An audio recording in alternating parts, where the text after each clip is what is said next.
If you want to make your bad time sweet, go ahead and head over to the Sugar Shack collection. Link down below in the description box where you can get a discount on your purchase. Hey everybody, what's up? It's your girl Bondy Blue and I am back for another episode of Power, you guys. This episode have my nerves on rack, okay? Normally Power wrecks my nerves. Normally I need a drink or two to get into to really be able to digest.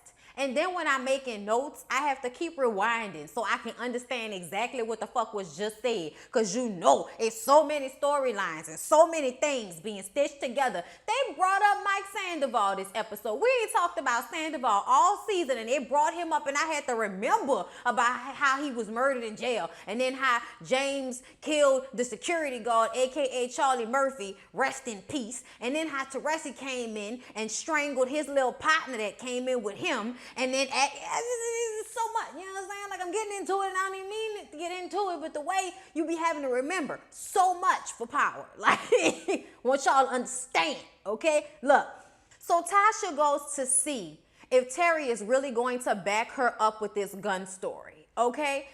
He saw her put the shit in her safe. So that means that nobody could have taken it except for you and your husband or whoever knows the combination to said safe. All right, so this would totally prove that she was lying about the whereabouts of that gun when she called and reported it stolen and all of that shit, right? Terry says that he's gonna have her back, but at the same time, he's like, why should I continue to protect you so you can protect James? We all know it was James that killed Raymond. And she's like, no, it wasn't him. It wasn't him. And then eventually she can't keep hiding it from him because he's convinced that he's doing all of this for James. And he's not doing this for James. He's doing it for Tyreek. Okay? We're all doing this for Tyreek while his stupid ass goes flying around the city selling drugs to white expensive teenagers and shit. Okay? Just out here totally in disregard of the fact that his parents and FBI agents and lawyers are going through so much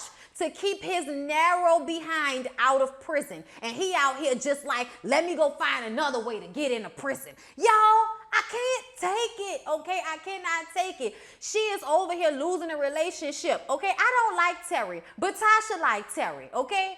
She liked everything about him and his peanut head. So she out here making moves, all right? Forcing this man to go against his principles as a lawyer. Also, she could protect him while he out here trying to figure out a way to become a criminal. I cannot with this story. But she thinks for the moment that she is convinced Terry to lie for her because Tyreek will get eaten up in a criminal justice system. And I'm like, he will, but at the same time, I think everybody is underestimating the sociopath that lies behind that boy's doe-like eyes, okay? They either dead and high or totally, just out of control. I don't trust Tyreek. I don't think that Tyreek wants to be a good person. I think that Tyreek looks for excuses to be a little shit, and it works on my nerves. So James and Angela are having a drink together, okay? They're worried about this situation with Terry Silva and Tasha.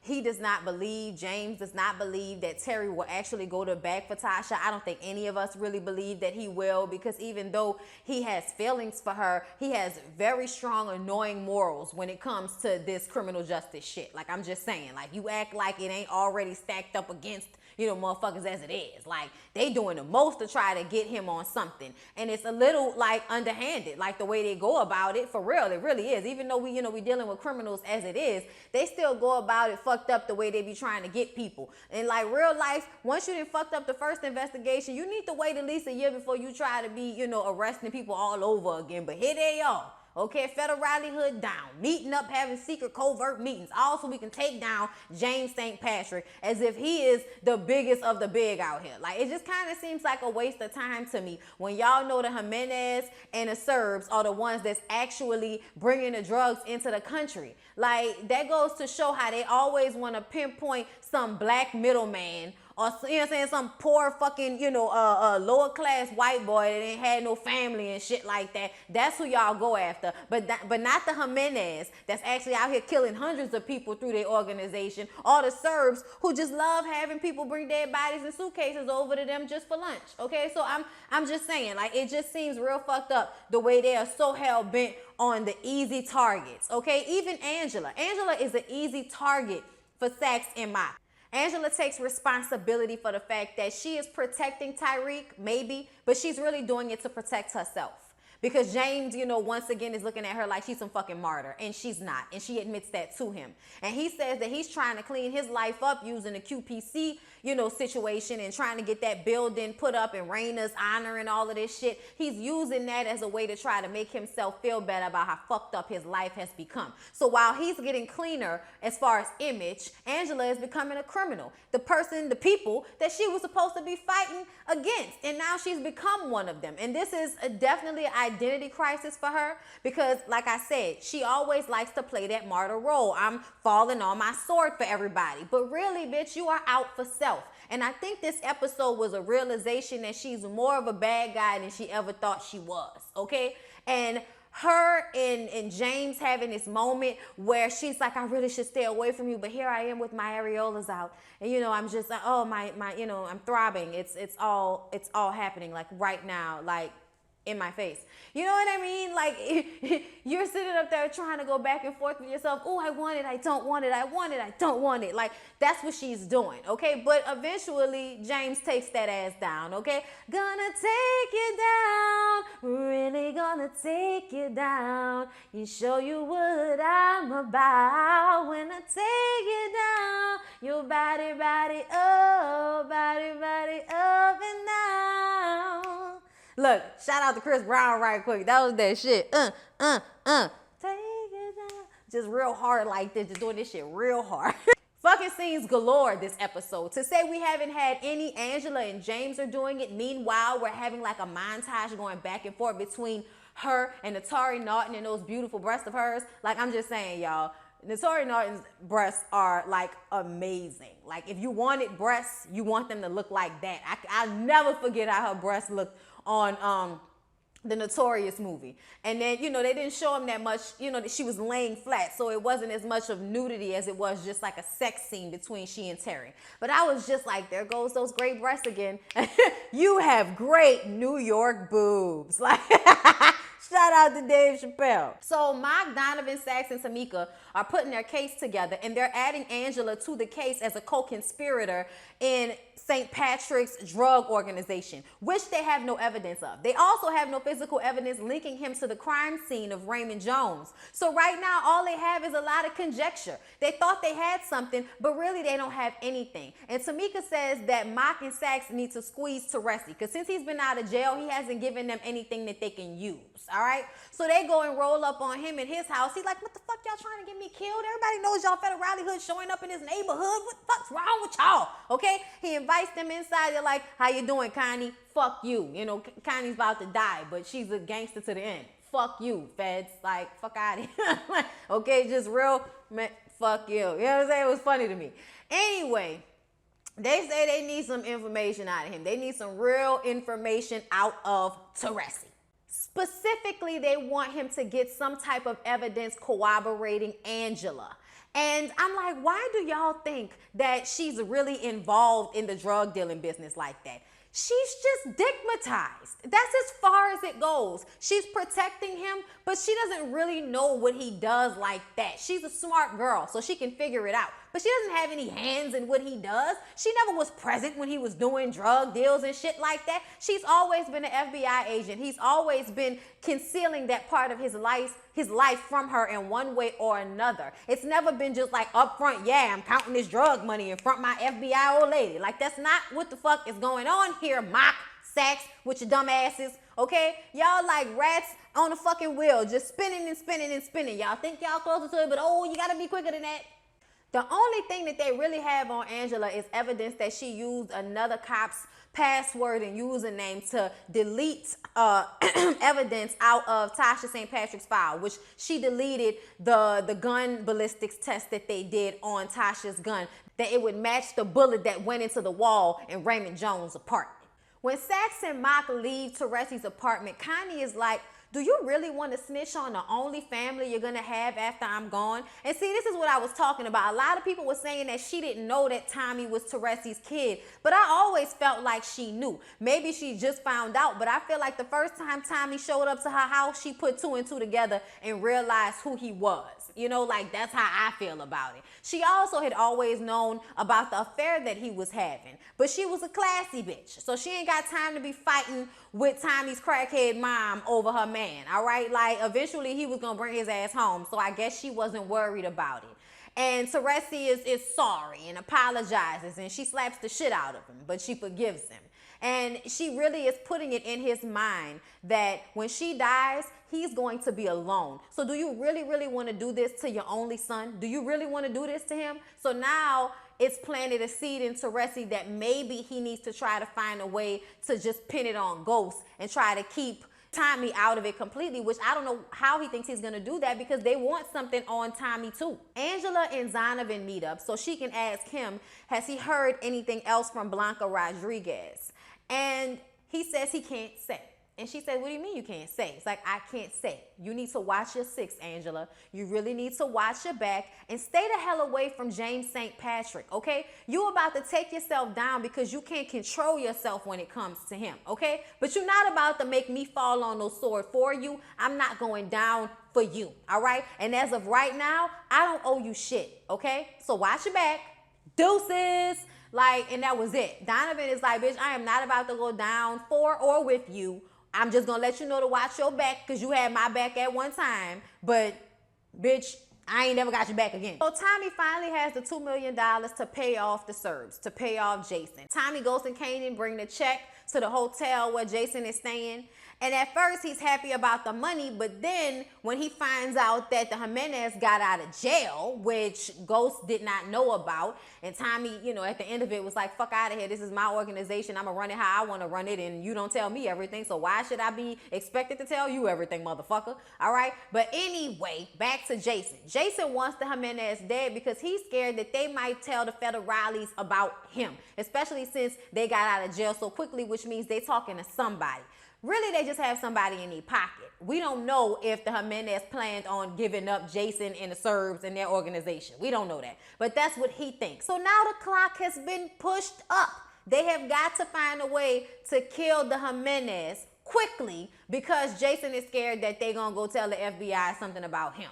Tommy told them that they needed to tread lightly since the FBI is watching because they just arrested them. But he still wants the job done, so they're going to have to do what they're going to have to do. When they leave, James asks Kanan to help him because he plans on getting rid of the Jimenez his way. He told him about, I guess, the situation to roll up on Diego and kill him, but he asked for Kanan to show up and do it instead, so that if they had any plan on killing Ghost, he won't be there to be killed in the first goddamn place. So Proctor goes to tell Mock that he plans on filing harassment charges against them so he can get his license back. But Mock isn't there, Saxe is. Saxe offers to call and get his license reinstated, and he gives him some information on Angela. He doesn't really know anything about Angela trying to cover up a murder. Like, he doesn't know anything about that.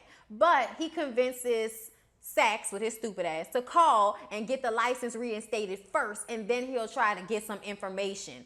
And that's what he does. James and Tasha meet up at Truth, and he tries to check her about her involvement with Terry. I can't believe you fucking with him while I was in jail. That's real messed up, Tasha. Tasha's like, are you serious?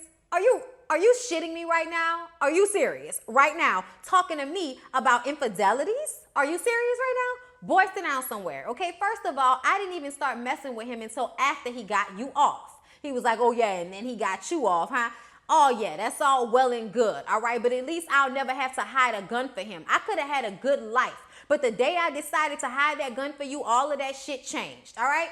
So at least I won't ever have to put myself in that situation for him. And Ghost was like, but you're asking him to do that for you right now. And I don't think he's gonna do it. I really don't. Tasha says, fuck you, okay? That's it, fuck you. Don't worry about me, I got this. And she walks away.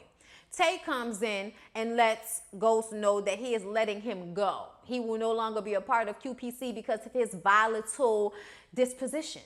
And Ghost is like, are you serious? This is my shit. He was like, you keep doing this to me. I'm about to lose my fucking patience with you. And I don't think Tate understands what he means by that. I don't think he understands that he's going to kill him. All right? He don't get that. Until he tells him, oh yeah, I'm going to give you all your money back as soon as I announce that I'm running for governor. And just says, good luck to you, and walks the fuck out. I'm like, oh, Anime, this shit ain't over. You better believe this shit ain't over. So Angela has lunch with Steve because she's inquiring about a job position that they have available, a part of their team, which has a lot of power and mixes the FBI and the CIA and Interpol and everybody. So it's more influence out there in DC. And we think she's talking about him for this job for herself, but she gets a text message from Tommy saying to meet him at her apartment. So she goes to the apartment. She's tired of Tommy breaking into her goddamn apartment, all right?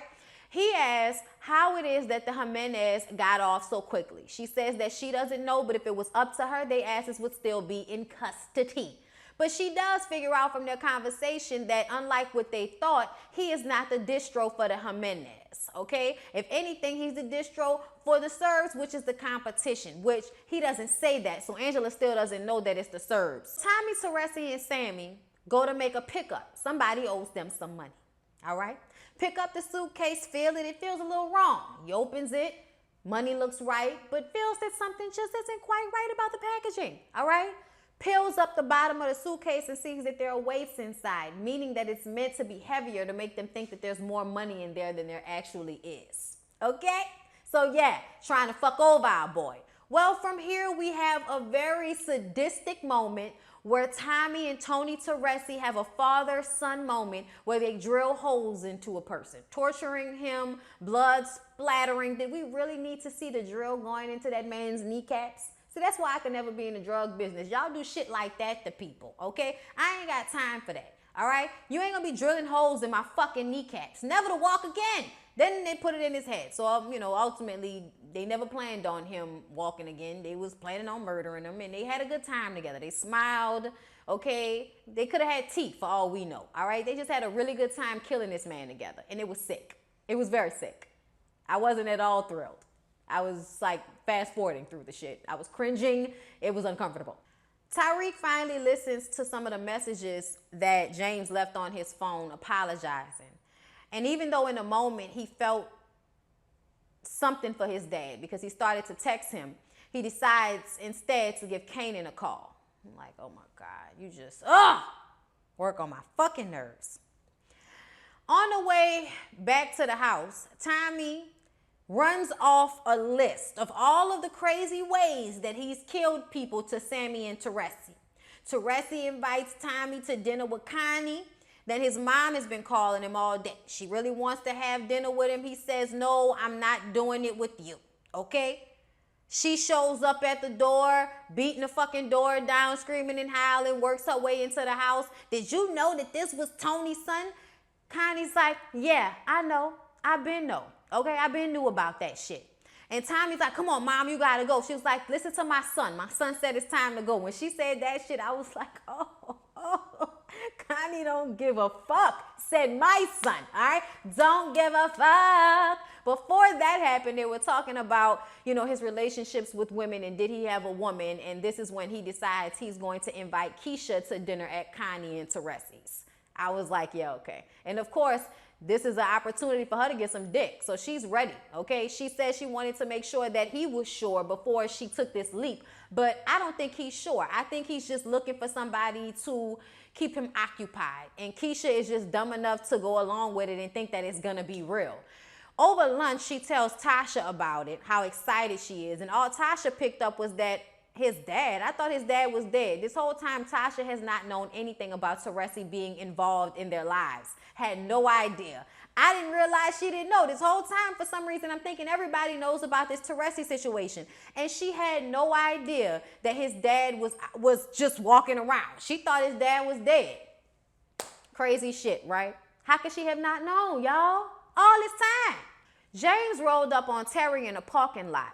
okay? And basically threatened him and said that if he didn't back up Tasha, that he was going to go to the law review or the committee or whoever's in charge of the bar licensing in New York and tell them about the fact that he was having a sexual relationship with his client's wife, all right? Because apparently that looks bad for a lawyer to have a sexual relationship with his client's wife, even if they were estranged, even if it happened after the trial and the case was over, so to speak, I guess it would still look bad.